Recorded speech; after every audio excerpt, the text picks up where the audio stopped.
In this video, I'm going to show you how you can boost your internal microphone on your laptop using Windows 10. Now this will vary from laptop to laptop, so the first thing you should do is check whether there's any kind of third-party software installed on your laptop which controls the audio. Sometimes this can be found on the bottom taskbar down here. If you see a kind of audio logo, you can click on that logo and it may take you through to some kind of settings which allows you to adjust the microphone. Another option is to use the search box down here on the bottom taskbar, and if you type in Realtek, which is what most microphones use, and open up the Realtek audio console, this will allow you to adjust your microphone settings here by clicking here, and you can see here microphone boost, and you can go from 0 to 30 decibels, which will help your microphone hear your voice more clearly. So try that option first. If it exists on your laptop, maybe it doesn't.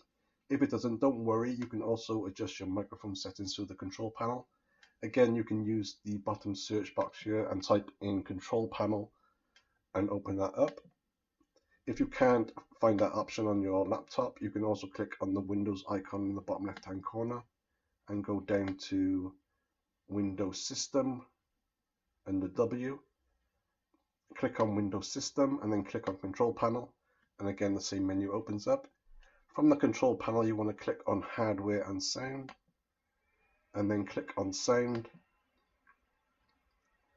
And then from there, it will give you the option to adjust your microphone. Now, this only works on the inbuilt microphone in your laptop. If you're using an external microphone on a headset, this option may not be available, though some may support it. So from this little menu, click on Recording, and then select your microphone. In my case, I'm going to select the built-in microphone here, which is the Realtek audio one. So click on that. Once that opens up, click on Levels, and again you can see here right at the bottom here microphone boost.